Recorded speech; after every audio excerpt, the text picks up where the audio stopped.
좋은 아침이라고 말씀드리기에는 밤사이 산불이 너무 거센 상황입니다. 그 소식부터 좀 시작해 보도록 하겠습니다. 매일경제입니다. 괴물 산불에 갇힌 경북 북부 신라 천년고찰까지 삼켰다라는 거죠. 지난 20일 월요일이죠. 월요일 날 산청 외에 의성에서도 산불이 일어났습니다. 근데 이 의성에서 번진 산불이 주변으로 다 계속 번지고 있다. 이 밤 사이에 굉장히 많은 산불이 지금 번지고 번져서 인근의 안동, 청송, 영덕, 영양 등등으로 다 번진 상황입니다. 심지어 신라 천년고찰을 말을 하는 건 이건 지금 이 고운사를 얘기를 하는 거죠. 이건 의성에 있습니다. 의성에 있는 고운사도 이미 전소가 됐고요. 이 안동으로 번져서 안동에 있는 하회마을까지도 지금 현재 상당히 위험한 상황이다라는 겁니다. 다음 기사를 좀 같이 볼까요? 한겨레입니다. 300km를 삼킨 의성 산불, 안동, 청송 전 주민 대피령이 떨어졌다라는 거죠. 얼마나 불길이 심하길래 전 주민 대피령이 벌어졌느냐? 사진을 좀 보겠습니다. 네. 지금 이 높은 데서 찍은 이 마을의 모습인 거예요. 근데 이 모습을 보시면 여기가 지금 경북 의성 쪽인 건데 곳곳이 다 불이다라는 거죠. 지금 전 주민 대피령이 떨어졌다라는 건데 다음 기사를 좀 이어서 볼까요? 중앙일보입니다. 안동, 청송, 영덕 전주민 대피령 불길에 6명이 숨졌다고 중앙일보는 지금 일면에 실었습니다. 그런데 밤사이 자꾸 더 사망자가 늘어서 지금 현재 이 시각 8시 2분을 향해 지금 가는 지금 이 시각 이 당국에서 뭐라고 얘기했느냐. 경북 북부권 산불로 사망자가 15명으로 늘어났다. 라는 소식이 지금 전해지고 있습니다. 네. 지금 이 15명의 사망자는 가장 먼저 이 산불리가 난 경남 산청을 제외하고 경북 북부를 얘기를 하는 겁니다.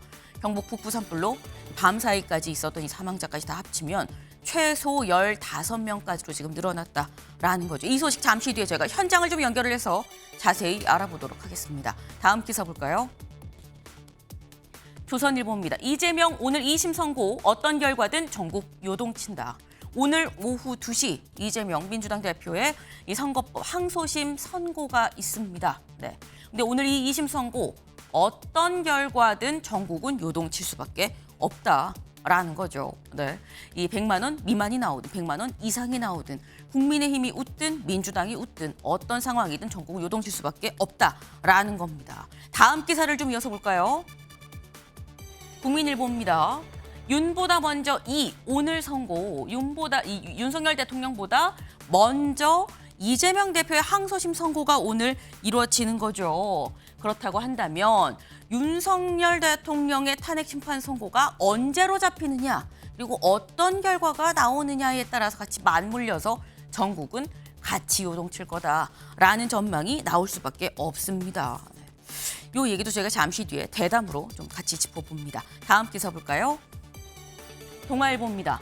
한덕수 복귀 하루 만에 민주당 쌍탄핵 압박. 네, 마은혁 재판관 임명을 해야 된다. 안 하면 이건 파면 사유 아니냐라고 얘기하면서 민주당 어제 바로 안 하면 파면 사유, 탄핵할 수 있다라고 얘기를 했습니다. 네, 다시 한번 민주당 이 마은혁 재판관의 임명을 얘기를 하면서 한덕수 총리를 압박하고 있다라는 소식이 오늘 동아일보 일면이네요.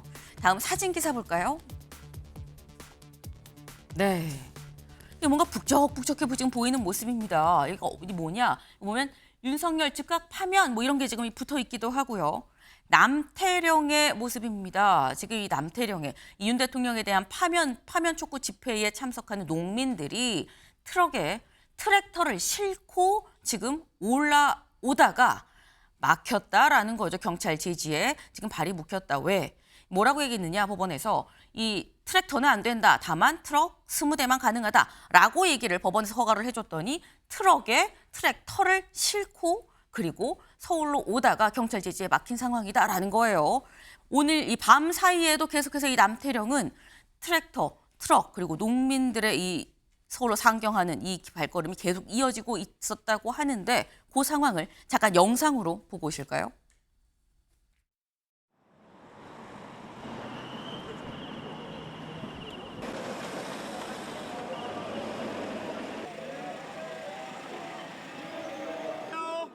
일로 들어야 됩니다. 일로 길을 좀 열어주세요. 내란 속에 윤석열을 즉각 파면하라!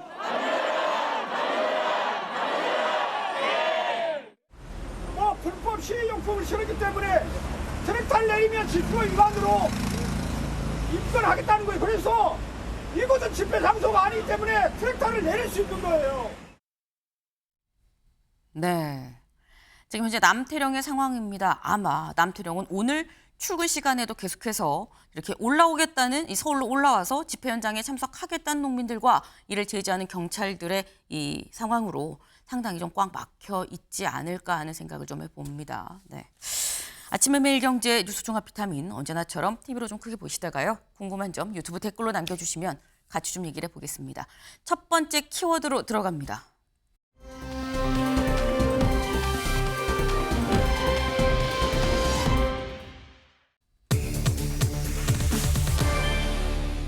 사망자 15명으로 늘어입니다. 기사 같이 볼까요? 안동, 청송, 영덕 전 주민 대피령이 내려졌습니다. 그리고 불길에 6명이 아니라 지금 현재 전해지는 소식 15명이 최소 숨졌다라는 소식이 지금 전해지고 있죠. 네. 지금 대체 사망자가 15명이라고 하는데 어느 지역에서 몇 명이 숨진 건지 같이 좀 보겠습니다. 안동 2, 청송 3, 영양 4, 영덕 6. 하룻밤 사이에 지금 15명이 숨졌고요. 실종자도 1명 있는 그런 상황입니다. 네. 저희가 이 사망자 15명의 최소라는 말을 붙일 수밖에 없는 이유기도 한데 대체 불이 어떻게 번지고 있는 건지 지도 같이 볼까요? 네, 이겁니다. 지금 현재 의성 산불이 여기가 의성이에요. 의성인데 의성에서 지금 산불이 이렇게 확산하고 있고요. 이렇게 확산하고 있고 이렇게 확산하고 있다라는 거죠. 좀 크게 잡아주시면 저기 보시면 영덕이고요. 그 위에 여기 안동입니다. 여기 이 천연구찰, 오운사는 이미 전소가 됐고요. 이쪽으로 가면 여기 안동 하회마을, 병산서원까지 모두 있다. 지금 불이 의성에서 이렇게 위로 올라가고 있는 상태다. 강풍을 타고 같이 올라가고 있다라는 겁니다. 지금 대체 이렇게 번지고 있는 산불 얼마나 심각한 상황인지 저희 MBN 기자가 지금 현장에 나가 있습니다. 손상민 기자, 현장 상황 어떻습니까? 네, 저는 지금 경북 의성 산불 통합지휘본부에 나와 있습니다. 밤사이 산불이 확산하면서 피해가 커지자 이곳 현장은 더 분주해진 모습입니다. 경북 의성에서 시작된 산불은 안동과 청송, 영양 등 경북 북부 전역으로 빠르게 확산하고 있습니다. 지난 22일 경북 의성에서 시작돼 4개 시군으로 확산한 산불에 따른 사망자는 모두 15명으로 집계됐는데요. 영덕에서 6명, 영양 4명, 청송 3명, 안동 2명으로 파악되고 있습니다. 영덕군 영덕읍에 있는 양로원에서 노인 3명이 대피를 위해 차량에 탑승했는데 이 차에 불이 붙으면서 모두 숨진 것으로 알려졌습니다. 또 불에 탄 시신 2구가 발견됐고 매몰된 사망자 1명도 추가로 확인됐습니다. 경북 영양군 사망자 4명 가운데 5, 60대 남녀 3명은 일가족으로 차를 타고 대피하다가 전복사고를 당한 것으로 조사됐습니다. 오늘 자정쯤 경북 안동시 임동면에서는 50대 여성이 집 마당에서 숨진 채 발견됐고 남편은 병원으로 옮겨졌습니다. 뿐만 아니라 어제 오후 7시쯤에는 경북 청송군 청송읍의 한 도로에서 승용차를 이용해 대피하던 60대 여성이 숨진 채 발견됐습니다. 피해자 대부분 거동이 불편한 고령의 노인들인 것으로 파악되고 있는데요. 어제 경북 의성에선 노인들이 불길에 다급히 대피하는 아찔한 상황도 포착됐습니다. 아이고 저거 어떡해. 지금 바로 앞에 불이 왔는데 차 좀 빨리 좀 보내주세요. 예, 아까 했는데 아직 차가 안 오고 있어 지금. 어제 오후 6시 기준 산불 피해 지역은 15,000여 헥타르에 이르는데요. 이후 불이 급속히 번지면서 정확한 집계조차 하지 못하는 상황입니다. 산불 진화율은 68%로 나타났는데요. 어제 저녁 강풍에 따른 안전 문제로 경북 의성과 안동 지역 산불 진화 인력을 모두 철수했기 때문에 밤사이 상황이 더 나빠졌을 가능성도 있습니다. 이제 본격적으로 날이 밝으면서 본격적인 진화 작업이 이루어질 전망인데요. 추가 소식 들어오는 대로 전해드리겠습니다. 지금까지 경북 의성 산불 통합지휘본부에서 MBN 뉴스 손성민입니다. 네, 손성민 기자의 소식 잘 들으셨죠? 지금 현재 불길이 상당히 심각한 상황입니다. 이 불길 정말 날름거리는 이 불길 자체가 보이는 건 물론이고요. 아까 주민 목소리, 아이고 어떡해요, 차가 안 와요라고 말씀하시는 이 목소리에 정말 듣는 저희가 다 애가 타는 그런 상황인데 저희가 오늘 이 제보 사진을 하나 받았습니다. 근데 어떤 사진이냐? 저희가 말씀을 드렸죠. 의성뿐만 아니라 의성에서 청송, 뭐 영양 등등으로 불이 번지고 있다. 지금 이 내가 찍은 사진이다라고 해서 지금 저 사진을 받았어요. 저기가 어디냐? 청송입니다. 청송에 있는 이 도로변에 있는 이 일대에 있는 산이 지금 저렇게 활활 불타고 있는 모습을 저희가 이 제보 사진으로 받았는데 이 사진을 보내주신 편의점 사장님 저희가 지금 현재 연결이 돼 있습니다. 사장님 안녕하세요. 네, 안녕하세요. 네, 사장님. 저희가 받은 사진은 어제 오후 5시쯤이라고 저희가 얘기를 들었었는데 이게 편의점 바로 인근이라고 들었습니다. 사장님은 괜찮으신가요? 네, 저는 괜찮고요. 어제 한 5시부터 불이 붙더니 네. 그 사진은 한 5시 반쯤에 제가 찍은 거거든요. 아이고. 근데 바로 네. 한 400m 앞일까? 바로 앞산이에요. 앞에 있는 산. 근데 저렇게 불이 붙었는데 지금 현재 그러면 편의점은 문을 열고 영업을 하시는 중일까요? 예, 오늘 아침에 출근을 해서 일단 문을 열었고요. 어제는 네. 한 6시 10분쯤에 제가 대피를 했죠. 예. 일단 뭐 피해가 없으셨다니까 안전하게 좀 계셨으면 하는 생각과 함께 다행이라는 생각도 좀 들긴 하는데 예. 아니 근데 지금 저희가 지금 집계되는 내용을 보면 청송에서 3분이 돌아가셨고 다른 네. 지역도 좀 15분이나 되는 사망자가 지금 나왔는데 지금 현재 청송 지역의 그 일대 주민분들은 다시 혹시 대피한 상황 아닐까요?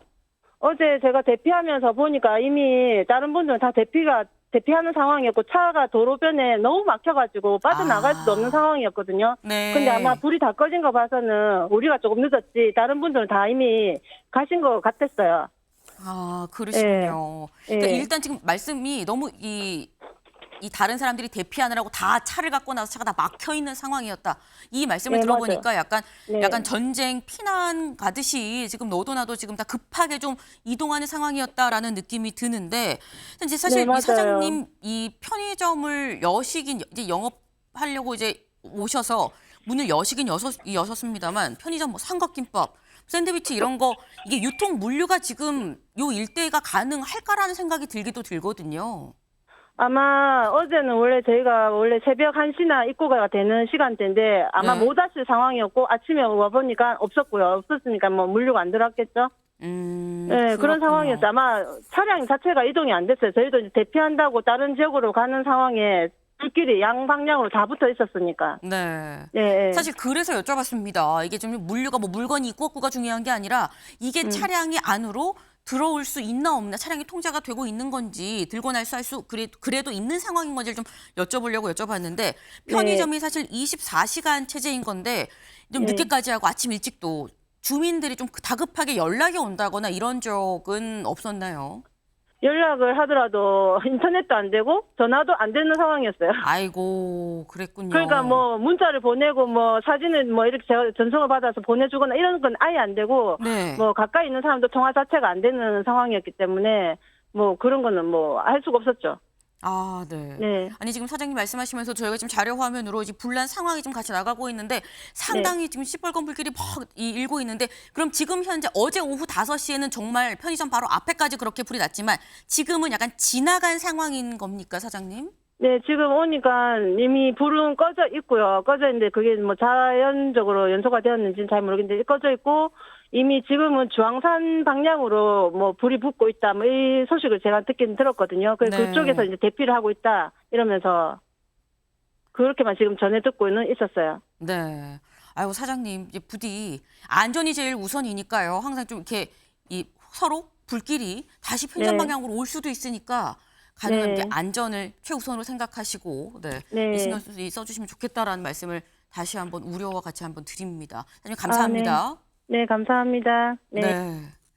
지금 저희가 사장님 말씀을 좀 들어봤는데 정말 그야말로 코앞에서 활활 타는 불길이 보이는 상황이었던 거예요. 그리고 실제로 사람들이 어제 오후 그 시각쯤엔 다 너도 나도 급하게 짐 챙겨서 나가느라고 모두 이 차가 도로로 나와서 차가 아예 막혀서 움직일 수 없는 상황이었다.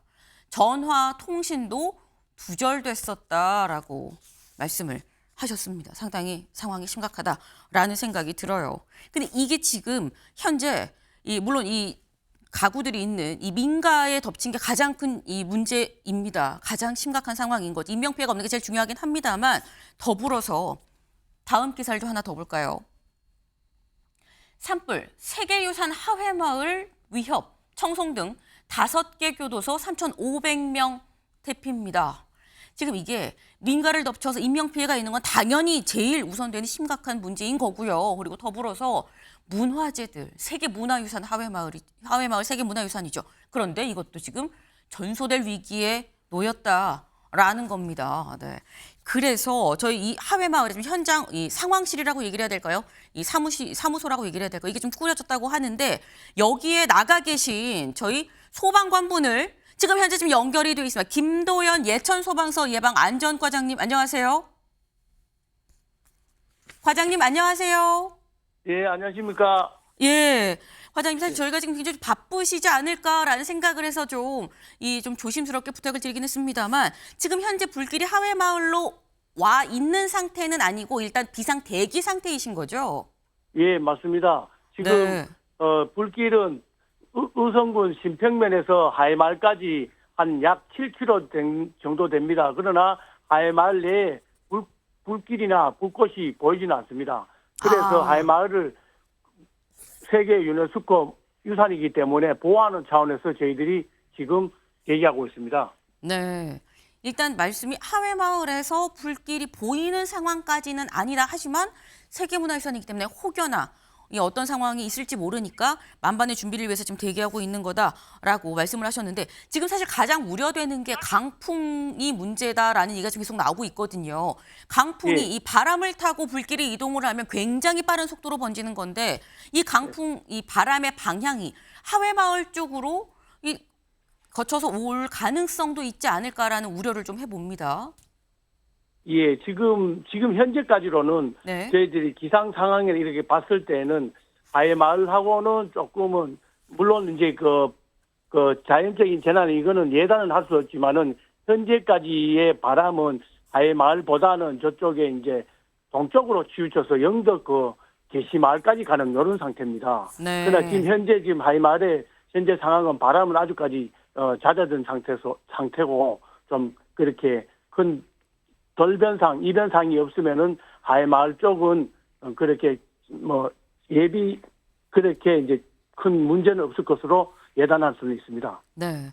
일단 바람이 좀 잦아들었다라고 말씀을 하시니까 조금은 좀 안도가 되는 면도 있습니다. 근데 대체 이 네, 상황실이 언제부터 좀 꾸려졌던 건지 언제부터 비상대기를 하고 계셨던 걸까요?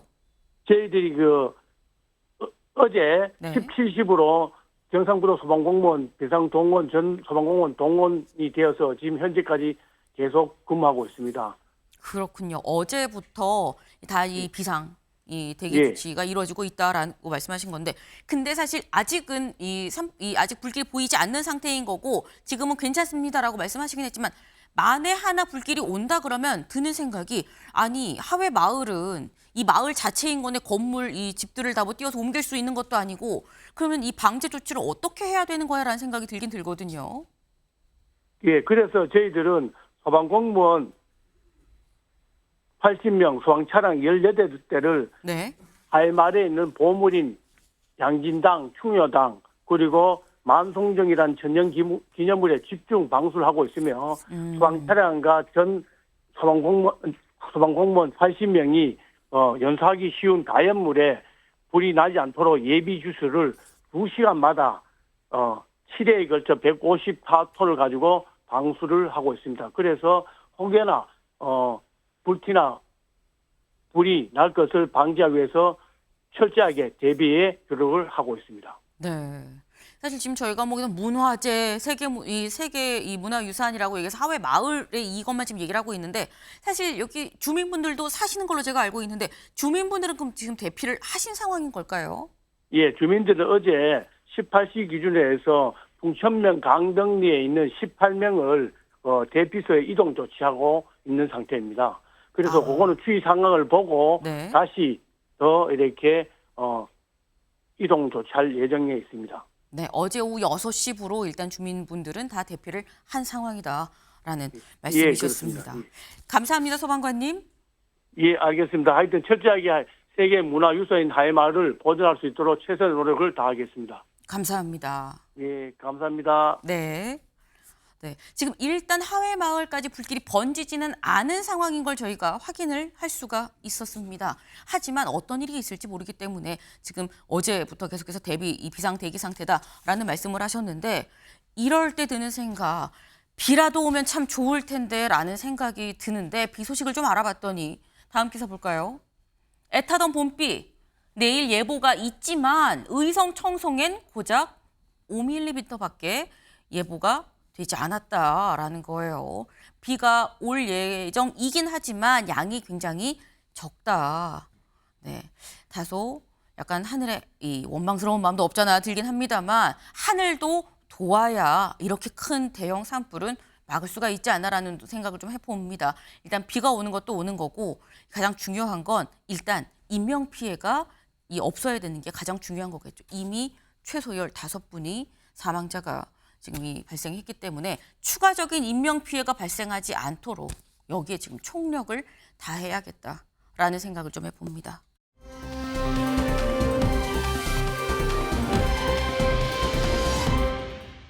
지금 현재 의성 산불이 여기가 의성이에요. 의성인데 의성에서 지금 산불이 이렇게 확산하고 있고요. 이렇게 확산하고 있고 이렇게 확산하고 있다라는 거죠. 좀 크게 잡아주시면 저기 보시면 영덕이고요. 그 위에 여기 안동입니다. 여기 이 천연고철 오운사는 이미 전소가 됐고요. 이쪽으로 가면 여기 안동 하회마을 병산서원까지 모두 있다. 지금 불이 의성에서 이렇게 위로 올라가고 있는 상태다. 강풍을 타고 같이 올라가고 있다라는 겁니다. 지금 대체 이렇게 번지고 있는 산불 얼마나 심각한 상황인지 저희 MBN 기자가 직접 현장에 나가 있습니다. 손상민 기자, 현장 상황 어떻습니까? 네, 저는 지금 경북 의성 산불 통합지휘본부에 나와 있습니다. 밤사이 산불이 확산하면서 피해가 커지자 이곳 현장은 더 분주해진 모습입니다. 경북 의성에서 시작된 산불은 안동과 청송, 영양 등 경북 북부 전역으로 빠르게 확산하고 있습니다. 지난 22일 경북 의성에서 시작돼 4개 시군으로 확산한 산불에 따른 사망자는 모두 15명으로 집계됐는데요. 영덕에서 6명, 영양 4명, 청송 3명, 안동 2명으로 파악되고 있습니다. 영덕군 영덕읍에 있는 양로원에서 노인 3명이 대피를 위해 차량에 탑승했는데 이 차에 불이 붙으면서 모두 숨진 것으로 알려졌습니다. 또 불에 탄 시신 2구가 발견됐고 매몰된 사망자 1명도 추가로 확인됐습니다. 경북 영양군 사망자 4명 가운데 5, 60대 남녀 3명은 일가족으로 차를 타고 대피하다가 전복 사고를 당한 것으로 조사됐습니다. 오늘 자정쯤 경북 안동시 임동면에서는 50대 여성이 집 마당에서 숨진 채 발견됐고 남편은 병원으로 옮겨졌습니다. 뿐만 아니라 어제 오후 7시쯤에는 경북 청송군 청송읍의 한 도로에서 승용차를 이용해 대피하던 60대 여성이 숨진 채 발견됐습니다. 피해자 대부분 거동이 불편한 고령의 노인들인 것으로 파악되고 있는데요. 어제 경북 의성에선 노인들이 불길에 다급히 대피하는 아찔한 상황도 포착됐습니다. 아이고 저거 어떡해. 지금 바로 앞에 불이 왔는데 차 좀 빨리 좀 보내주세요. 예, 아까 했는데 아직 차가 안 오고 있어 지금. 어제 오후 6시 기준 산불 피해 지역은 15,000여 헥타르에 이르는데요. 이후 불이 급속히 번지면서 정확한 집계조차 하지 못하는 상황입니다. 산불 진화율은 68%로 나타났는데요. 어제 저녁 강풍에 따른 안전 문제로 경북 의성과 안동 지역 산불 진화 인력을 모두 철수했기 때문에 밤사이 상황이 더 나빠졌을 가능성도 있습니다. 이제 본격적으로 날이 밝으면서 본격적인 진화 작업이 이루어질 전망인데요. 추가 소식 들어오는 대로 전해드리겠습니다. 지금까지 경북 의성 산불 통합지휘본부에서 MBN 뉴스 손성민입니다.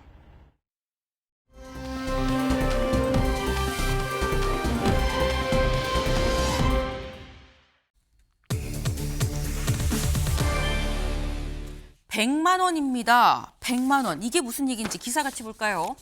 이재명 오늘 운명의 날. 피선거권 판단이 명운 가른다. 오늘 오후 2시 서울고법에서 이재명 대표의 선거법 위반 관련한 항소심 선고가 내려질 예정입니다. 네, 지금 1심에선 중형이 내려졌었죠. 때문에 2심에서 이게 바뀔 것이냐라는 건데 관건은 이거다. 피선거권 판단이 명운을 가른다. 피선거권. 그러니까 이 선거에 나갈 수 있는 이 권리, 권한, 그러니까 선거에 나갈 수 있느냐 없느냐가 사실상 오늘 있을 이 2심 선거에 굉장히 달려 있다. 못 나갈 수 있는 문제도 여기 달려 있다. 이런 지금 얘기가 되는 거예요. 물론 3심이 남았긴 합니다만 굉장히 도전적인 내용이 나올 수도 있다. 이런 얘기가 지금 되고 있는 거죠. 근데 저희 키워드가 100만 원이에요.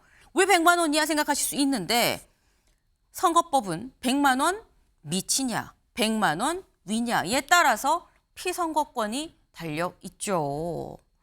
지금 이재명 대표 1심에서 그래픽 같이 볼까요?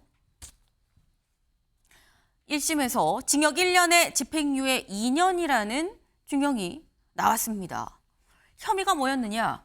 보겠습니다. 고 김문기 전 성남도 계공처장 관련해서 국민의힘이 마치 내가 이 김문기 전 처장이랑 골프를 같이 친 것처럼 사진을 공개했는데 이거 조작한 겁니다. 라고 얘기했었던 이런 부분. 성남시장 재직 시에는 김문기 씨를 몰랐고 도지사가 된 다음에 알게 됐다라는 부분.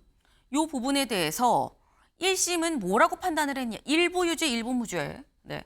함께 골프를 친 게 맞고 기억을 환기할 기회와 시간이 있는데 고의로 발언을 한 것 같다라고 해서 이거는 유죄로 판단을 했고요. 하지만 김문기 씨와의 어떤 이런 관계 행위 자체를 일체를 다 부인하는 걸로 보기는 어렵다. 이 부분은 무죄다라고 봤어요. 그리고 또 하나 있었던 혐의, 백현동 건도 같이 들어있습니다.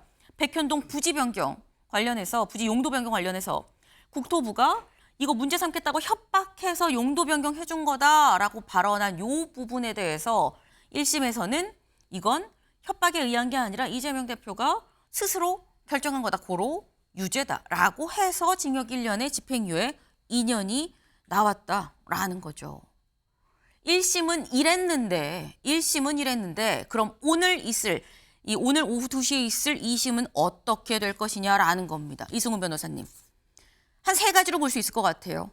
무죄, 100만 원 위, 100만 원 아래. 셋 중에 뭐라고 보십니까?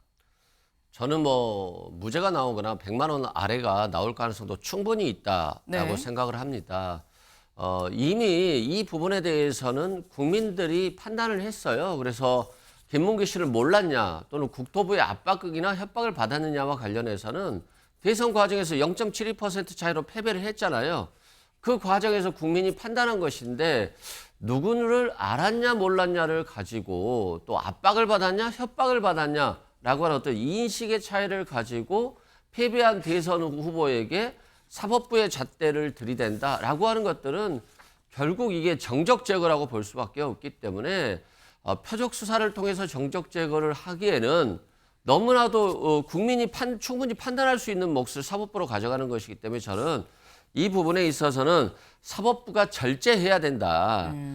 비록 이게 법대로만 한다라고 한다면 유죄 의심이 있을 수도 있겠지만 네. 양심의 측면에서 이런 것들을 유죄 판결하고 100만 원 이상으로 한다면 앞으로 대선에서 패배한 후보는 얼마든지 대통령이 된 사람이 제거할 수 있기 때문에 이런 부분이 재발해서는 안 되기 때문에 저는 그런 경종을 울리기 위해서라도 사법부가 무죄 판결을 해야 된다라고 생각합니다. 지금 말씀은 무죄 아니면 나와도 100만 원 미만이 나올 가능성이 더 크다고 보시는 겁니까? 그럴 가능성도 있다고 보시는 겁니까? 그럴 가능성도 상당히 크다고 봅니다. 크다. 네, 다만 100만 원 이상이 나올 가능성도 법관의 양심에 따라서는 달라지기 때문에 네. 그 가능성을 배제할 수는 없다라고 생각됩니다. 네. 지금 일단 1심에서는 징역 1년에 이 징역 1년에 이 집행유예 2년이란 상당히 좀 중형이 나왔지만 2심에서는 상당히 달라질 거다. 무죄 아니면 굉장히 약하게 100만 원 미만의 벌금이 나오지 않겠느냐라고 전망을 하셨어요. 근데 1심 때랑 2심에서 살짝 달라진 게 있죠. 공소장이 변경이 됐습니다. 공소장이 변경됐다는 거, 검찰이 기소한 내용이 좀 달라졌다는 거죠. 왜 재판부가 요구를 했어요. 뭐라고 얘기를 했느냐. 구체적으로 어떤 게 허위 사실인지 사실을 명확하게 좀 찝어주세요라고 얘기를 했다라는 거죠. 그래서 아까 이 김문기 씨 관련한 그 부분이 3개로 지금 팩트가 이 사실관계가 나뉘었습니다. 공소장 내에서 성남시장 재직 당시에 김문기 씨의 존재를 몰랐다라는 거 하나. 그리고 또 하나, 해외 출장 중에 김문기 씨와 골프를 치지 않았다라는 거 하나. 그리고 또 하나, 경기도지사가 된 다음에 선거법 위반으로 기사가 돼서 이 재판으로 넘어가면 이 과정에서 김문기 씨를 그때야 알게 됐다라는 3개의 이 사실관계로 따로따로 나눴다라는 거죠. 사실 이 부분이 1심과 2심이 달라지려면 이 1심과 2심에서 달라진 어떤 요건이 있어야 여기에 기반해서 뭐 다른 결과가 나오는 거 아니냐라고 말씀하신 분도 있는데 달라졌다면 여기 좀 달라졌다라는 거예요. 김종혁 최고위원님, 어떻게 전망하십니까? 무죄 100만 원 이상 100만 원 미만. 1심에서 실형 1년에 집행유예 2년을 내렸잖아요. 그러니까 네. 장량 감경, 그러니까 사정 여러 가지 정황을 고려해서 네. 낮춰준다 하더라도 100만 원 이하로 갈 가능성은 거의 없다고 봅니다. 그러니까 무죄를 내릴 수는 있겠죠. 다 이 문제 없다라고 무죄를 내리든가 네. 아니면 유죄라면 100만 원 이하는 안 될 것이고 뭐 아마 1,500만 원 뭐 이런 정도로 나오지 않을까. 실형을 내리지 않는다 하더라도 그런 생각이 들고요. 그다음에 지금 주장하는 것이 이재명 대표 쪽에서는 이건 어찌 정치 보복이다. 내가 선거에서 진 사람인데 진 사람한테 이렇게 얘기하면 되느냐. 저는 그 주장은 조금 어이가 없는 게 그 선거에서 지면 자신이 지은 죄가 사라진다라는 건 말이 안 되잖아요. 그럼 예를 들면 뭐라 그러시냐면 지금 이재명 대표는 만약에 그 선거에서 이번에 유죄가 2심에서 나온다 하더라도 나는 대선에 나가겠다. 네. 이렇게 공언하고 있는 거잖아요, 사실상은. 그러면 선거에서 지면은 무죄를 받아야 되고, 그리고 이번에 내가 또 이기면은 또 무죄를 받아야 되고, 그거 넘어가는 거고. 네. 그러면 정치인에 대해서는 그 어떤 죄를 짓든 간에 선거에 나가면은 그것이 면죄부가 되거나 또 선거에서 떨어지면 내가 떨어졌으니까 이거 나한테 문제 삼지 마라고 요구하든가 이 두 가지 다 논리적으로는 말이 안 되는 거라고 생각하고요. 일반 상식으로 얘기할 때는 그 이재명 대표가 주장하는 부분은 전혀 논리적으로 맞지 않다. 일반 상식과 너무 괴리가 된다. 그럼 뭐 좀 이따 뭐 하나하나 말씀드리도록 하겠습니다. 네.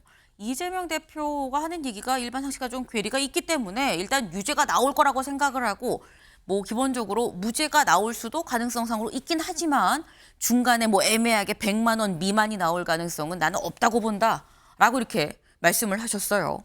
그러면서 아니 뭐 선거에 졌으니까 선거에 졌으니까 그럼 이거는 뭐 너무한 거 아니냐라고 얘기하는데 그런 게 어디 있느냐라고도 말씀을 사실 그동안 정치인들이 이 선거법 위반 관련해서 재판을 이재명 대표만 받은 건 아니죠.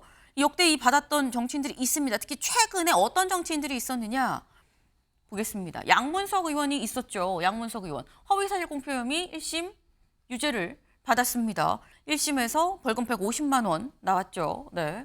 그리고 최강욱 전 의원. 이거는 대법원까지 확정이 됐어요. 이거는 벌금 80만 원. 이미 뭐 전 의원이기 때문에. 네. 그리고 유시민 전 노무현 재단 이사장 허위사실 유포 혐의로 이것도 역시나 대법원에서 유죄가 확정이 됐고 여기서는 벌금 500만 원이 나왔습니다. 마지막으로 박순자 전 국민의힘 의원 22년 12월 사건이죠. 대법원에서 확정이 됐는데 징역 2년 6개월 벌금 3천만 원. 굉장히 좀 중형이 내려졌다라는 겁니다. 지금 허위사실 공표 혐의와 관련해서 좀 이렇게 정치인들 과거 이 재판 결과가 나왔는데 보면 이승훈 변호사님 생각보다 굉장히 좀 중형도 있어요. 네. 그렇죠. 중형도 있죠. 근데 이제 우리가 생각해 보면 어떤 범죄 사실이라는 게 사실관계를 조사하다 보니까 이게 네. 밝혀져서 그 의원직을 상실시킨다? 이건 있을 수 있다라고 생각해요. 근데 양문석 의원 같은 경우도 사실상 아파트를 살 때 대출을 받아야 되는데 대출을 줘버리니까 사업자를 통해서 대출을 받는 관행들이 좀 있었어요. 이것들을 대출업체들이 적극적으로 권유한 부분이 있어요. 그러면 이게 수사 과정에서 밝혀진 게 아니라 양문석이라고 하는 타겟을 정해놓고 수사를 해서 이걸 집행유예 판결을 받게 하고 그래서 의원직을 박탈시키는 거잖아요. 그리고 마찬가지로 최강욱 전 의원도 검찰 개혁한다라고 하면서 조국 전 장관과 같이 많이 움직인 부분이 있어요. 근데 여기에 대해서 검찰이 그러니까 잡아야 되겠다라고 생각을 하고 인턴 확인서 같은 걸 써주는 거잖아요. 과거에 이제 봉사 활동을 하면 뭐 일주일, 3일 정도 했는데 일주일 확인서를 써준다거나 이런 것들이 비일비재했는데 이게 잘했다고 볼 수는 없죠. 그럼에도 불구하고 이것 가지고 관행적으로 해왔던 잘못 가지고 마치 누군가를 표적 수사를 해서 이걸 가지고 의원의 배지를 날린다? 라고 하는 것 자체가 굉장히 과도한 부분이 있거든요. 그래서 누군가를 타겟을 정해놓고 보복 수사를 통해서 이 사람의 의원직을 상실시키기 때문에 이게 잘못된 것이고 이런 정치가 반복되어서는 안 된다는 것이고, 그래서 이재명 대표도 마찬가지입니다. 김문기 씨를 몰랐냐 알았냐. 이재명 대표 머릿속에는 알았을 수도 있고 몰랐을 수도 있죠. 근데 이러한 것을 가지고 마치 도덕적인 잣대를 가지고 야당의 유력한 대선 후보, 차기 대통령이 될 가능성이 가장 높은 사람을 이 정도의 사안을 가지고 유죄 판결을 날리고 100만 원 이상을 해서 후보가 못 되게 한다? 네. 이것 자체는 굉장히 비합리적이고 상식적으로 저는 좀 이해가 안 됩니다. 지금 뭐 이 정도 사안 가지고 아예 제1야당의 대표가 선거에 나가지 못하도록 그 권한을 박탈하는 이런 정도까지의 큰 어떤 뭐 중형을 내리는 거가 이거 좀 너무하다고 생각을 한다라고 말씀을 하셨어요. 네. 김종혁 최고위원님 네. 어떻게 보십니까? 그 첫째는 보복 수사라는 주장에 대해서는 민주당은 그렇게 얘기할 자격이 없습니다. 왜냐하면 그 문재인 대통령이 집권한 이래로 적폐청산위원회라는 것들을 만들고, 그다음에 각 부서에도 적폐청산위원회를 만들어서 과거에 잘못했던 것들을 전부 다 고해 바쳐라, 이런 식으로 해서 얼마나 많은 사람들을 감옥에 보냈습니까? 두 전직 대통령과 대법원장까지 보냈잖아요. 그리고 그 중간 그 과정에서 목숨을 끊은 분들이 여러 명 있었습니다. 그러니까 보복 수사에 관한 한 민주당이 누구를 얘기할 수 있는 그런 권한은 없다라고 생각을 해요. 너무나 많이 했기 때문에. 그게 하나고, 그다음에 이게 이재명 대표는 이것만 재판을 받고 계신 게 아니에요. 그렇지 않습니까? 5개나 되는 것에 대해서 대북 송금의 문제라든가 대장동이라든가 백현동이라든가 뭐 많은 부분에 대해서 수사를 받고 계세요. 뭐 그런 식으로 따지면 아니 그 민주당의 대선 주자가 됐으니까, 대선 주자로 유력한 사람이니까 다른 그런 재판들도 다 하지 말아야 됩니까? 이게 선거법은 그중에 하나인 거잖아요. 그럼 이거는 이래서 넘어가야 되고 저것은 저래서 넘어가야 되고, 그럼 대한민국에서 처벌받는 건 유력한 정치인이 되면 그 사람은 무슨 짓을 하든 과거에 어떤 짓을 하든 처벌을 안 받아도 되는 것이고, 나머지 일반 국민들은 다 처벌받아야 됩니까? 그것은 논리적으로 말이 되지 않고, 대통령을 포함해서 어느 누구도 법 위에 있는 사람 없습니다. 다 법 아래에 있는 것이고, 네. 헌법 질서 아래에 있는 겁니다. 그러니까 저는 그런 주장들은 별로 논리적이지 않다라고 생각을 합니다. 네. 두 분이 완전히 의견이 지금 다르죠. 네. 사실 오늘 오후 2시면 결론이 나올 텐데, 이 결론이 나고 나면 또 굉장히 많은 주장들이 저마다 다른 주장들이 좀 나오지 않을까라는 생각이 듭니다. 네. 근데 일단 오늘 2심 선고 다음 기사를 좀 같이 볼까요? 오늘 2심 선고죠. 근데 어떤 결과가 나오든지 간에 전국은 요동 칠 수밖에 없다라는 거예요. 100만 원 미만 혹시 무죄가 나온다고 하면 민주당이 웃을 거고요. 100만 원 이상 중형이 나온다고 하면 국민의힘 쪽이 웃지 않겠느냐라는 거죠. 더불어서 사실 국민의힘 쪽에서 뭐 국민의힘이 웃고 말고 하는 거는 사실 어떻게 보면 이번 이 선거 이재명 대표의 어떤 정치적 어떤 큰 도전이 될 수도 있는 이번 2심 선고에 관해서 국민의힘은 약간 또 제3자이기도 합니다. 그렇다면 민주당은 어떻게 보면 당사자격인 거죠. 민주당 내부는 다음 기사 볼까요? 이렇게 나뉠 수 있다라는 거예요. 이재명 1급 체제 굳히기가 될 수도 있고요. 의원직을 상실하는 이 형이 나온다고 한다면 플랜 B가 없어서 혼란을 겪지 않겠느냐라는 전망이 나옵니다. 이승훈 변호사님. 사실 민주당 내부에서는 이 플랜 B라는 말 언급 자체가 약간 좀 금기시되어 온 면이 없잖아 있는데, 플랜 B가 없어서 혼란일 것이다라고 하는데 진짜 없을까요? 일단 뭐 플랜 B는 없다라고 생각되고요. 없다. 예, 플랜 B는 없고, 플랜 B는 이재명 대표가 만들 수 있는 겁니다. 본인이 만들지 않고 다른 사람이 플랜 B를 설계한다라는 것 자체가 될 수 없는 것이고, 예를 들어서 벌금 100만 원 이상이 나오면 이재명 대표가 혼란을 가질 것이고, 네. 이명계가 흔들 것이다. 그래서 민주당이 뭐 지리멸렬할 것이다. 뭐 이런 생각을 할 수도 있는데, 오히려 헌법재판에 대해서 윤석열 대통령에 대한 탄핵 선고가 늦어지는 상황에서 굉장히 민주당 지지층이 결집하고 있거든요. 그런데 이 상황에서 이재명 대표에게 100만 원 이상이 나왔다.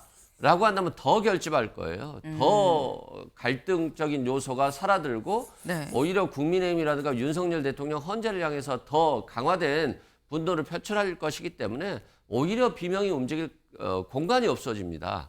그래서 민주당 입장에서 보면 지금 이재명 대표의 선거 결과와 상관없이 고거든요. 그렇기 때문에 이 위기는 결국 이재명 대표를 중심으로 해결할 수밖에 없고 플랜 B도 이재명 대표가 선택할 수밖에 없다라고 말씀드립니다. 플랜 B는 현재 없는 상태고 플랜 B는 만들어도 이재명 대표가 만든다. 현재 민주당은 고다라고 말씀을 하셨어요. 네.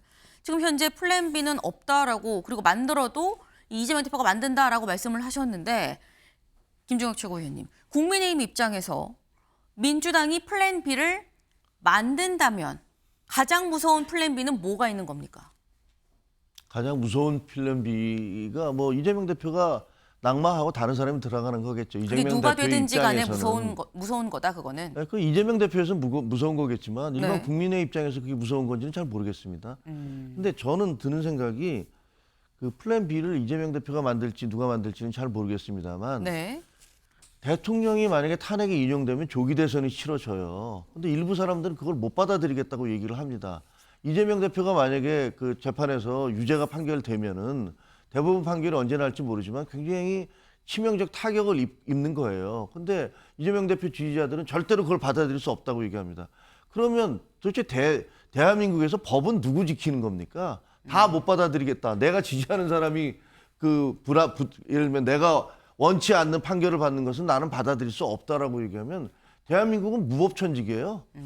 그런 얘기는 할 이유도 없다고 생각을 합니다. 그러면 헌법재판소에서 어떤 결정이 내려지든 우리는 다 받아들여야 돼요. 그리고 2심 재판이 됐든 대부분이 됐든 거기서 결정이 내려지면 그 과정에서 축구 시합을 하다 보면 심판 몸에 공이 맞고 들어가는 억울한 경우도 있어요. 하지만 그것도 경기의 그 과정 중에 하나인 겁니다. 네. 받아들일 수밖에 없는 거예요. 근데 뭐 플랜 B가 있다 없다 얘기는 할 이유도 없다고 생각을 합니다. 그거는 민주당 내에서 알아서 결정을 하셔야죠. 네. 민주당 내부에서 플랜 B가 있든지 없든지 간에 그거는 국민의힘은 뭐 신경 쓸 사안이 아니지 않느냐라고 말씀을 하셨어요. 사실 만약에 오늘 오후 2시에 항소심 2심에서도 100만 원 이상이 나온다고 한다면 다음 관심은 여기로 옮겨질 겁니다. 뭐 윤석열 대통령의 탄핵 심판 선고가 대체 언제 나느냐. 여기로 옮겨질 수밖에 없다라는 거예요. 이 이재명 대표와 윤석열 대통령의 스케줄 표를 좀 같이 볼까요?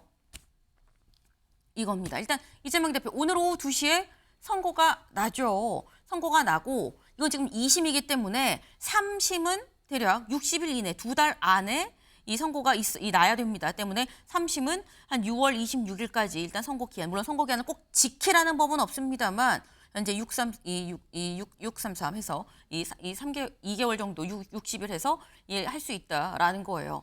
그러면 6월 26일까지로 일단 대략적으로 정해졌는데 문제는 윤석열 대통령의 탄핵 심판 선고가 물음표죠. 언젠지 알 수가 없다라는 겁니다. 언젠지. 네. 언젠지 알 수가 없어서 요 정정을 드릴게요. 제가 633이라 3개월입니다. 3개월이고 이 탄핵 심판 선고가 만약에 인용이 된다면 조기 대선이 열리는 게 60일 이내인 거죠. 네. 탄핵안이 인용되면 60일인데 언제부터 60일을 카운트를 할 수 있는 거냐라는 겁니다. 사실 많은 사람들이 이번 주 금요일은 나지 않겠어? 라는 얘기를 했었는데 이번 주 캘린더 같이 볼까요? 이번 주 캘린더. 오늘이 수요일이죠. 이재명 대표의 이 2심 선고가 있습니다. 그리고 내일은 원래 대법에서 항상 네 번째 주에 목요일에 일반 사건 전개 선고 막 몇십 개의 이 선고를 지금 해요. 이게 지금 정기적으로 있고 예정대로 선고를 하겠다라고 헌재에서 밝힌 상황입니다. 그러면 날짜가 금요일밖에 없는 건데 이날 할 거냐라는 거예요. 왜 아직까지 기일 지정을 안 했는데 이날 아니면 4월인데 김종혁 최고위원님. 윤석열 대통령의 탄핵 심판 선고는 4월로 넘어가는 걸까요? 금요일에는 나는 걸까요? 그거야 헌법재판소에서 결정할 거지. 네. 뭐 저희가 뭐 예상을 할 수는 없는 거지만 만약에 오늘까지 발표를 안 하면 오늘까지 안 하면. 네, 오늘까지 뭐 언제 하겠다라고 이제 네. 당사자들에게 통보를 해줘야 되잖아요. 국회 측하고 대통령 변호인단한테 통보를 해줘야 되는데 오늘까지 하지 않으면은 아마 다음 주로 넘어가지 않겠는가, 4월 달로 넘어가지 않겠는가, 뭐 그런 생각은 드네요. 근데 네. 뭐 다들 여든 야든 이게 혼란 상황이 계속되고 있기 때문에 불안정하고 불확실한 상황이 계속되고 있으니까 그러니까 국민들도 덩달아 불안해지잖아요. 이런 부분에 있어서는 헌법재판소가 그 지체된 정의는 정의가 아니다라는 법원처럼 빨리 결심을 해야 된다. 그동안에 뭐 제가 보기에 그동안에 있었던 과정, 재판 과정, 대통령도 직접 나와서 다 설명을 했었고, 그리고 거기에 대한 반박도 있었고, 그리고 재판관들도 다 보셨으니까 뭐 이렇게 수기 과정이 너무 길어지면 불필요한 오해를 계속 만들어내서 빨리 결정하시는 게 좋겠다라고 생각합니다. 네. 그 지금 말씀은 최대한 빨리 좀 나오는 게 낫다라고 말씀을 하셨는데 이승훈 변호사님 사실 또 많은 이 법조계에 계신 분들은 뭐라고 말씀하셨냐면 목요일에 정기 선고를 안 하면 금요일일 수 있는데 정기 선고를 하면 금요일 아니라 넘어갈 것 같은데라는 말씀을 많이 하셨거든요. 어떻게 보십니까? 이번에 그 한덕수 총리 선거에서 좀 저는 느낌을 받았어요. 어떤 느낌이요? 보수의 헌법재판관이 조한청 헌법재판관과 정영식 재판관이 각하를 2명이 하셨잖아요. 네. 그리고 김복형 재판관이 한 분이 기각을 했어요. 그래서 이걸 봤을 때 세 분이 상당히 헌법재판 과정에 있어서 평의에 있어서 문제 제기를 많이 하고 있다라는 생각이 들고 제 개인적인 추측입니다만 이재명 대표의 선거 결과가 굉장히 궁금하신 것 같다는 느낌을 받았어요. 그래서 이재명 대표의 선거 결과를 보고 나서 본인들이 최종 결정을 할 가능성이 높아서 실은 이번 주 금요일은 물 건너간 것 같다는 느낌이 들고요. 다만 4월 18일에는 2번의 헌법재판관이 그만두시고 퇴임을 하는데 이분들이 다 대통령 몫이에요. 대통령이 추천을 해야 되는데 국회가 결정한 것도 추천을 안 하고 있기 때문에 권한 대행들이 당연히 추천을 안 할 것이어서 헌법은 중단되게 됩니다. 헌법재판소 6명밖에 안 되기 때문에 사실상 결정이 안 돼요. 네. 그래서 윤석열 대통령에 대한 결정은 늦어도 4월 17일 전에는 나온다. 그러면 6월 17일 전에는 대선이 이루어질 것이기 때문에 결국 이재명 대표의 2심 선고 이후 3개월이라고 친다면 굉장히 겹치는 기간이 많거든요. 그래서 사회적인 갈등이나 불안 요소 그리고 긴장감들이 계속 이어질 것이어서 결국 국가 에너지 소모는 헌법재판소의 늦어진 결정으로 인해서 국가가 굉장히 혼란하고 불안한 상황으로 좀 지속될 수밖에 없는 상황이 이어질 것 같다 생각이 듭니다. 네. 지금 이승훈 변호사님께서 개인 의견이다, 개인적인 추측이다라고 말씀을 하시면서 뭐라고 말씀하셨냐면 헌법재판관들이 이재명 대표의 오늘 오후 2시에 있을 항소심 선고 결과를 상당히 좀 신경을 쓰는 게 아니겠느냐. 그래서 이걸 보고 최종 윤 대통령에 대한 탄핵심판 선고도 좀 영향이 있지 않겠느냐라는 개인 의견을 또 주셨어요. 네. 이런 거 모두 이 각자의 좀 생각의 영역 부분인 건데 문제는 이런 얘기들 다 여러 가지 의견들이 다 분출하고 있는 상황은 선고가 나지 않는 상태에서 많은 정치적 변수들이 얽히고 설키고 있기 때문인 거겠죠. 오늘 오후 2시 일단 그 첫 번째 실타래가 어떻게 풀릴지를 좀 봐야 될 것 같습니다. 다음 키워드로 넘어가 볼까요?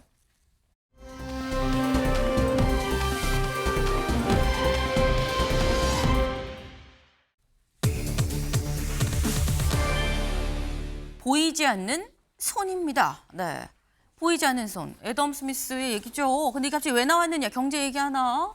민주당 보이지 않는 손 작동, 불만 표출입니다. 네, 민주당에서 이 얘기를 했어요. 보이지 않는 손이 작동하고 있다. 무슨 얘기인지 직접 들어보고 오시죠. 저희는 무죄에 대한 확신을 가지고 있고 요즘 여러 가지 사태들을 봤을 때 법원에 여러 가지 무형의 또는 보이지 않는 손이 작용하지 않길 바란다라는 저희들 바람을 좀 전해드리고 싶습니다. 이상으로 마칩니다. 저도 그런 걱정이 사실은 이제 가시화되고 있다라고 생각이 됩니다. 보이지 않는 손이 정말 움직이고 있는 것은 아닌가라고 생각이 들고 정말 이번 주가 그 보이지 않는 손이 있는지 없는지에 대한 결과물이 나오는 국민들께서도 알 수 있는 그런 주가 아닌가 싶습니다. 네, 보이지 않는 손을 지금 얘기를 하고 보이지 않는 손이 정말 있는 건 아닌가라는 생각이 든다라고 지금 민주당 의원들 기자회견을 열어서 얘기를 했는데 윤경호 의원님, 보이지 않는 손, 뭘 말하는 걸까요? 글쎄요. 사법부에 연결돼 있는 뭐 인적 네트워크 네. 이걸 의미할까? 이를테면 헌재 재판관들도 뭐 대부분 판사 출신이잖아요. 네. 사법부의 영역이 따로 분리돼 있고 검찰과 뭐 나머지 행정부의 영역이 따로 분리돼 있지만 최근에 윤 대통령의 석방이라든가 또 검찰의 항고 포기라든가 뭐 이런 것들이 일반인들의 눈에 비칠 때는 검찰과 사법부, 법원은 사실 엄격하게 분리돼 있지만 같은 법조인으로 보인단 말이죠. 윤석열 대통령 또는 보수 진영 전체에 뭔가를 지키기 위한 그걸 보이지 않는 손이라고 얘기한 거 아닌가. 그래서 이렇게 시간이 길어지고 그 시간이 길어지면서 보수 쪽에서 원하는 쪽의 결과를 끌어내기 위한 그 얘기는 헌재 재판관들이 그거에 굉장히 민감하게 이렇게 촉각을 곤두세우고 있는 거 아닌가. 이제 그 점을 질타 내지는 촉구하기 위해서 보이지 않는 손이라는 말을 한 것 같은데요. 전 보이지 않는 손 절대로 그런 것들이 있을 거라고 저는 생각 안 합니다. 그리고 네. 또 그래서는 안 될 거라고 저는 확신을 하고 있습니다. 네. 사법부에 뭐 보이지 않는 뭐 네트워크나 이런 거를 보이지 않는 손이라고 얘기하는 거 아니겠느냐라고 말씀하셨는데 지금 저희가 민주당 의원들의 기자회견을 지금 직접 봤죠. 그런데 요 비슷한 얘기를 좀 더 구체적으로 김민석 최고위원이 했습니다. 뭐라고 얘기를 했느냐. SNS에 이런 글을 올렸어요. 윤이 동시재고론을 흘려온 모 언론의 시나리오가 펼쳐지는 게 아닌지 몫이 꺼림칙하다. 헌재가 선고일자를 미뤄온 과정에 보이지 않는 손이 작동한 게 아닌지 우려되는 이유다. 라고 얘기를 했습니다. 보이지 않는 손은 똑같이 언급을 했습니다만 최수영 위원님. 네. 지금 보면 윤이 동시재고론을 흘려온 뭐 어떤 언론사의 시나리오와 너무 뭐 비슷한데라는 뭐 이런 취지의 지금 얘기를 합니다. 그러니까 상상력에는 과도한 거예요. 뭐 어떤 보수 일간지를 지칭한 것 같은데 거기서 네. 이제 윤 대통령과 이재명 대표가 역사적으로 퇴장하는 것이 우리 정치를 앞당기는 거다. 그러니까 윤 대통령이 탄핵 인용되고 이재명 대표는 2심에서 선고받으면 이제 정계 은퇴해라. 뭐 이런 이제 취지의 그런 이제 얘기들이 했는데 아니 뭐 언론이야 그렇게 진보 언론, 보수 언론이야 각자의 그 해석과 영역에 맞게 또 하는 건 맞는 건데 저는 보이지 않는 손이라는 그 약간 흥미로운 지점이 뭐냐면 네. 그동안 민주당은 그런 보이는 손이었다는 걸 자복하는 건 거라고 봅니다. 그러니까 공수처 압박하고 헌재 압박하고 그렇게까지 30번에 그러니까 29번이죠. 실현된 거는 29번의 줄탄핵을 했는데 어쨌든 지금 뭐 다 기각되고 이런 과정들이 본인들은 보이는 손으로서 아예 대놓고 했는데도 이런 결과가 나왔는데 이렇게 안 되다 보니까 뭔가 뒤에 다른 뒷배가 작용하는 건 아니냐는데 뒷배가 뭐가 있습니까?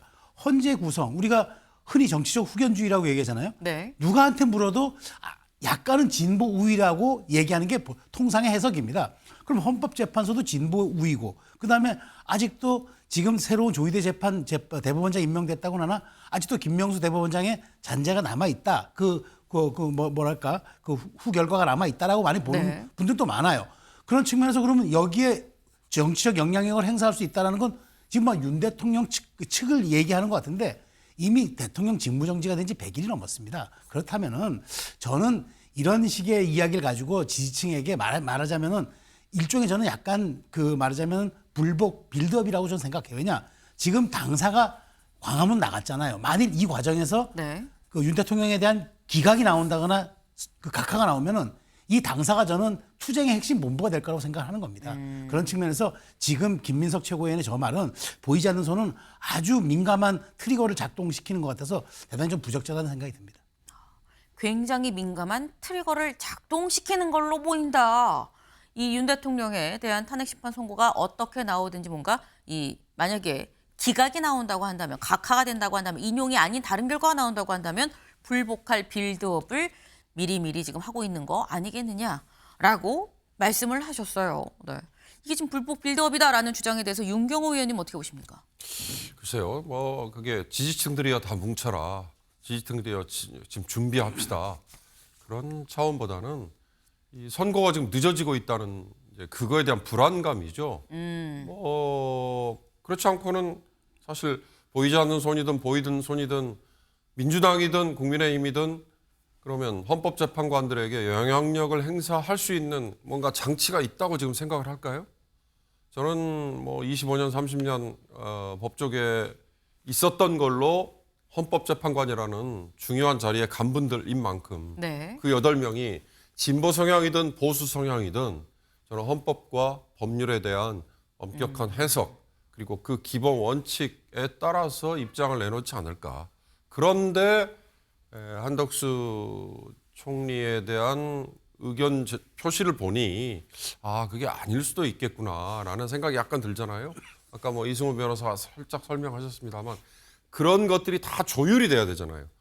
헌재 재판관 8분과 그 밑에 있는 한 60명, 70명의 연구관들이 내놓는 의견이 주문에 반영이 돼야 되는데 네. 그게 국민을 납득시키는 거 그 이전에 같은 재판관끼리도 상대의 논리가 설득이 돼야 되잖아요. 수용이 돼야 되잖아요. 네. 그게 안 돼서 지금 늦어지는 거다라고 짐작이 되는데 그런 걸 보이지 않는 손 이렇게 얘기하는 거는 적절하지는 않은 것 같고 그걸 더군다나 우리 지지층이요 다 뭉칩시다 이렇게 얘기하는 건 오히려 더 정치적인 분위기를 살벌하게 만드는 것 같아서 저는 좀 조심스럽게 보고 싶습니다.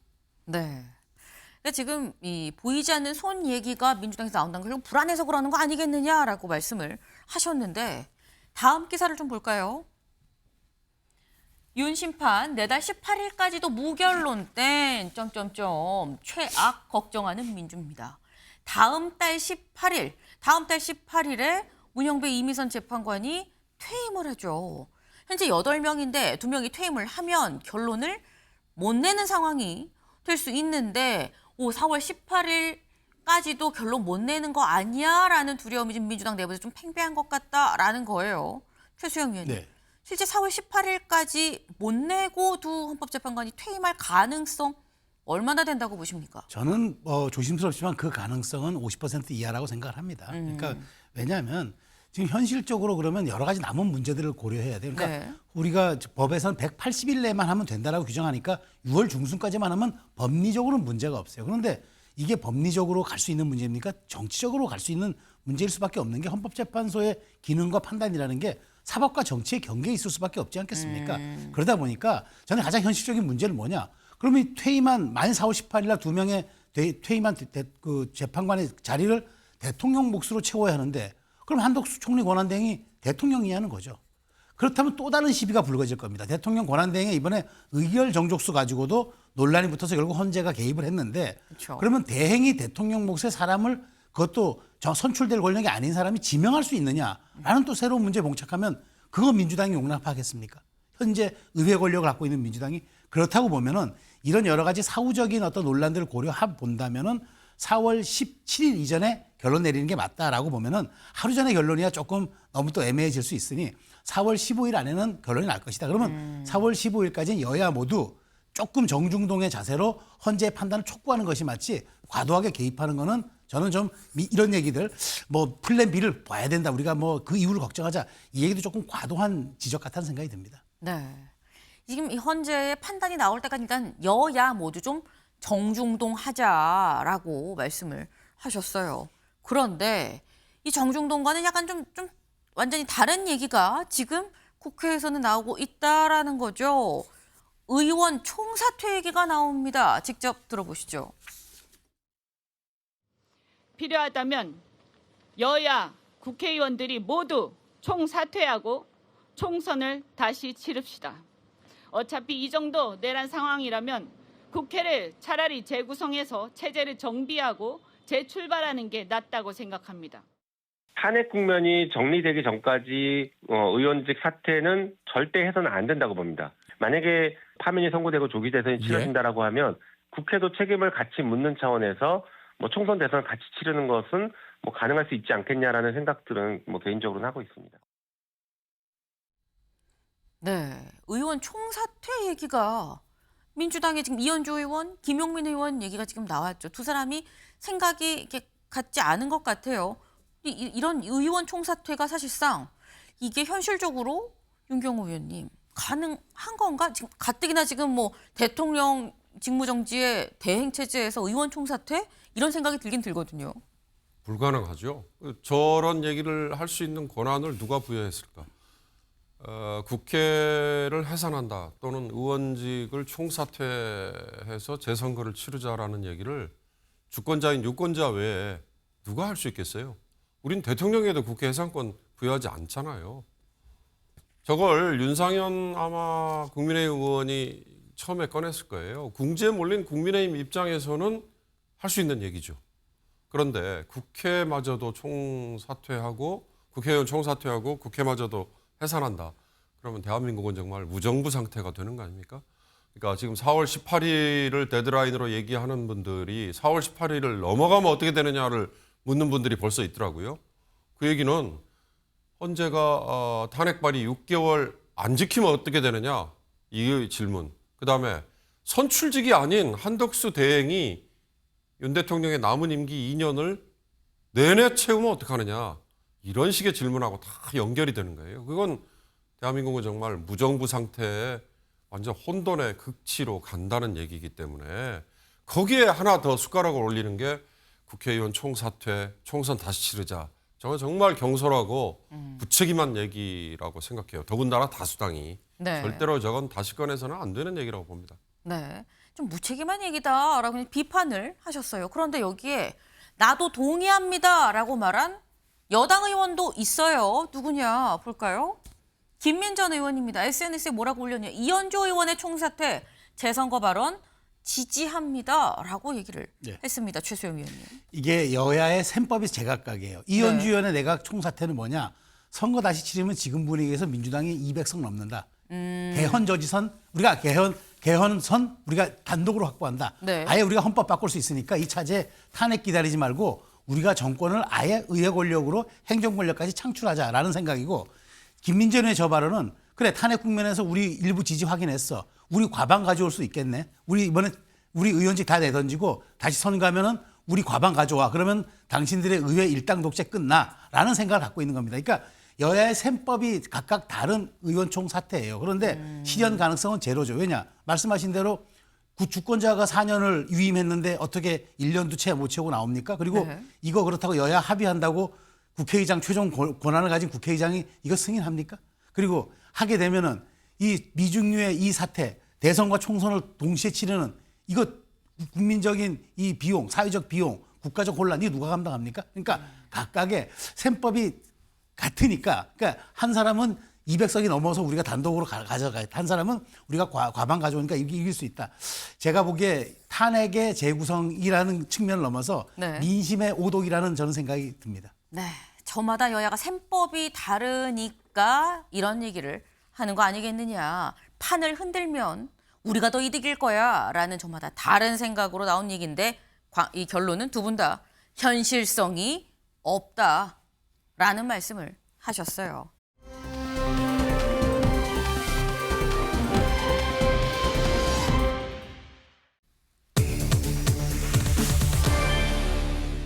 양아치입니다. 아하, 사실 방송에서 쉽게 듣긴 어려운 얘기죠. 이 얘기가 왜 나왔는지 보겠습니다. 여기는 권성동 국민의힘 이 원내대표고요. 여기는 홍준표 대구시장입니다. 둘 다 여야가 아니라 여여인데 왜 양아치란 얘기, 양아치의 뜻이 나와 있죠. 거지를 속되게 이르는 말, 품행이 천박하고 못된 짓을 일삼는 사람을 속되게 이르는 말. 이 얘기가 왜 나왔느냐. 네. 이 관련해서 홍준표 시장의 이 양아치 얘기에 권성동 원내대표가 이렇게 받아쳤습니다. 고위기 잠깐 들어보고 얘기 이어가 보시죠. 이재명 대표는 성남시장 할 때부터 좀 알아요. 정치하는 게 양아치처럼 한다. 저거는 양아치다. 하는 짓이 양아치다. 아니 도와준 사람도 괴물로 끌어들이는 거는 그건 양아치나 하는 짓이지. 그 뭐 양아치란 사전적 의미가 뭔지는 잘 모르겠는데 그런 좀 과격한 표현을 쓰는 거는 제 품격하고 어울리지가 않아가지고 제가 그 말에 전적으로 동의는 못하겠습니다. 네, 홍준표 시장이 권성동 원내대표가 아니라 이재명 대표에 대해서 양아치 이런 표현을 반복해서 좀 썼어요. 여기에 대해서 어떻게 생각하십니까? 라고 얘기했는데 권성동 원내대표가 나는 좀 그건 좀 그래요. 내 품위도 좀 안 맞고라고 얘기를 했습니다. 근데 여기에 홍준표 시장이 또 SNS에 글을 올렸어요. 뭐라고 했느냐. 부패한 양아치 정치인을 상대하는데 그 말했다고 품격 운운하는 거 그거 과하다라고 얘기를 했습니다. 앞으로 더 원색적인 말들이 오갈 텐데 그때마다 그럼 품격이나 따지면서 정권 내줄 겁니까? 라고 얘기를 했어요. 네. 그러면서 양아치 상대할 때 위선 떨 필요 없습니다. 한국 정치 품격 떨어뜨린 건 욕으로 도배한 그 정치인 아닌가요? 라고 얘기를 했어요. 그래서 위선 떨 필요 없습니다. 이렇게 되면 이건 최수영 위원님. 네. 홍준표 시장이 사실상 권성동 원내대표한테 위선이에요 라고 얘기를 한 거 아닌가라는 해석이 드는데 정치 번역기 부탁드립니다. 아니 그 위선 그 두 분의 이 위선이라는 단어는 네. 사실 갈등이 약간 2021년으로 거슬러 올라가죠. 그러니까 오래가네요. 오래가죠. 그때 이제 그 이준석 그러니까 2022년이죠. 이준석 네. 그 당대표 권한대행 때 원내대표 하면서 당대표 권한대행을 가지 않았습니까? 네. 그때 아마 두 분이 약간 좀 기싸움이 있었던 걸로 제가 기억하는데 그 약간 여파가 남아 있는데 저는 지금 저 말의 직격 그러니까 위선을 권성동 원내대표를 겨냥한 건 아니고 저는 제가 보기에 그 홍준표 시장의 속내는 내가 보수의 사이다가 되겠다는 생각이 있는 것 같아요. 이재명 대표의 상징이 뭐였죠? 사이다 발언이었잖아요. 그 이재명을 저격함으로써 홍카콜라를 넘어선 이제 내가 보수의 사이다가 되겠다. 즉 조기 대선이 많이 있을 경우 네. 지금 말을 못 하겠지만 내가 최소한 저 그 양아치라고 표현한 사람을 상대하는 내가 일타 강사로서 내가 그 앞에 서 있다. 그 얘기를 애둘러서 했는데 괜한 그 시비에 아마 권성동 원내대표가 좀 말린 것 같아요. 그래서 괜히 위선이라는 단어를 끌어들였지만 본인은 위선하지 않겠다. 선한 척하지 않겠다. 나는 그 이재명을 잡으러 가는 사이다가 되겠다는 얘기를 그 지금 제가 보기에 애둘러서 한 것 같다는 생각이 듭니다. 이재명의 대항마는 홍준표다. 사이다의 대항마는 홍카콜라다. 이 얘기를 둘러서 얘기하다가 권성동 원내대표가 슬쩍 여기에 좀 낑겼다. 뭐 이런 말씀을 지금 하신 거예요. 윤경호 의원님 어떻게 보십니까? 권성동 대표의 코멘트, 그러니까 홍 시장의 얘기에 대한 평가, 네. 이건 별로 중요한 건 아닌 것 같아요. 다만 홍 시장이 한 얘기는 뭘 위해서 열까? 그러니까 지금 홍 시장은 국민의힘 내에서도 완전 비주류고 표현이 좀 조심스럽습니다만 지금 변방에 지금 가 있고 그러니까 저런 자극적인 언사를 내놓지 않으면 언론이든 아니면 뭐 유권자들이 주목을 안 해주는 그런데 대상은 항상 센 놈을 두드러 패는 이런 전략인 것밖에 안 돼요. 그래서 자칫하면 홍 시장은요 본인이 한 얘기나 본인이 한 행동에 당신은 양아치 아니냐 당신은 양아치라는 평가를 듣는 거로부터 얼마나 자유로울 수 있느냐 이 아마 반격 받을 수 있어요. 그러니까 정치를 저는 저 양아치라는 표현이요 건달하고 양아치 비교하잖아요. 네. 사내답지 못하다 또는 아주 좀 품행이 좀 천박하다 이런 거잖아요. 정치에 그대로 대입을 한다면 본인부터 언행에서 양아치라는 얘기를 듣지 않을 자신이 있어야 된다. 그게 먼저지 말 새치혀 가지고 누군가에게 공격해서 그걸로 주먹 끌고 이거는 좀 그만했으면 좋겠다는 생각이 들어요. 네. 그러니까 지금 말씀은 이게 뭐 권성동, 홍준표 뭐 이런 뭐 대결 이런 게 아니라 여기는 사실상 뭐 볼 일이 아니고 홍 시장이 양아치라는 이런 표현을 쓰는 거 굉장히 자극적인 단어 이런 걸 쓰면서 주목을 받는 이런 상황이 본인이 의도를 한 거라면 그런 식이 맞는 거냐라는 취지의 말씀을 하셨는데 제가 이번에 이 양아치라는 단어가 논란이 되면서 제가 한번 찾아봤습니다. 홍준표 시장의 SNS에 양아치란 말이 얼마나 많이 나오는가 봤어요. 아니 지난 3월 네. 아무리 그래도 국민들이 양아치 대통령 선택하겠습니까? 지난해 12월 한덕수 권한대행 탄핵소추는 양아치 패거리 정치에 그치다. 21년에도 이 지도자는 원칙을 저버리면 변신을 거듭하는 양아치 취급받는다. 근데 이런 걸 보면 사실 최수영 의원님, 네. 홍준표 시장이 이 단어를 자주 써요. 네. 나도 애용하는 단어인 것 같다라는 생각이 들긴 합니다. 이번에 의도해서 쓴 건 아니에요. 그러니까 네. 계속 지속적으로 저렇게 일관되게 쓰고 있다는 것도 맞아요. 저에게는 뭐 그러다 보니까 홍카콜라라는 얘기를 듣는 건데 네. 저는 일종의 그 계산된 노이즈 마케팅이다. 그러니까 이렇게 우리가 이게 이제 어떤 얘기든 홍 시장이 무슨 얘기를 꺼내면 우리가 이렇게 다뤄주고 그다음에 언론에서 이렇게 평론하고 하는 것들이 네. 일종의 그게 바로 노이즈 마케팅이죠. 이게 사실은 좋은 얘기는 아니잖아요. 그리고 아름답고 선한 얘기는 아니지만 그러므로 해서 이 단어에 대한 우리가 해석과 의미를 부여하는 것 그것이 이제 있기 때문에 저는 어쨌든 홍 시장이 나름대로의 전략을 세우고 있다. 그런 것들은 뭐냐면 지금 조기 대선에 대자를 꺼내기 어려운 상황에서 네. 지속적인 말하자면 상대의 가장 핵심적인 사안을 직격함으로써 본인이 여기에 대한 어떤 주도권을 가져가겠다. 지금 오히려 한동훈 대표 입장에서는 지금 전 대표 아무런 존재감을 드러내지 못하고 있어요. 왜냐하면 그런 상황이 안 되니까. 네. 북 콘서트도 못하고 아무것도 못하고 있는 상황에서 네. 저렇게 단어 하나로 전 정치권의 이목을 집중시킬 수 있다는 것도 홍 시장의 대단히 큰 장점 중에 저는 하나라고 생각합니다. 네. 그러니까 지금 말씀이 지금 그렇게 그런 식으로 자꾸 뭐 센 사람 뭐 두들겨 패고 이런 거는 좀 안 맞는 거 아니냐라고 말씀하셨는데 또 최수영 의원님께서는 하지만 그것도 또 어떻게 보면 정치적 노련함이고 또 전략일 수 있다라고 또 말씀을 하셨어요. 사실 저희 모든 게 이 홍준표 시장이 뭐 이걸 만약에 선거를 생각을 하고 얘기를 하는 거라고 한다면 유권자의 판단이 사실 제일 중요한 거겠죠. 홍 시장의 이런 발언들을 유권자들이 어떻게 판단을 할 것이냐 여부가 가장 중요하지 않나라는 생각을 좀 해봅니다. 저희가 준비한 소식 오늘 여기까지입니다. 오늘도 좋은 하루 보내세요.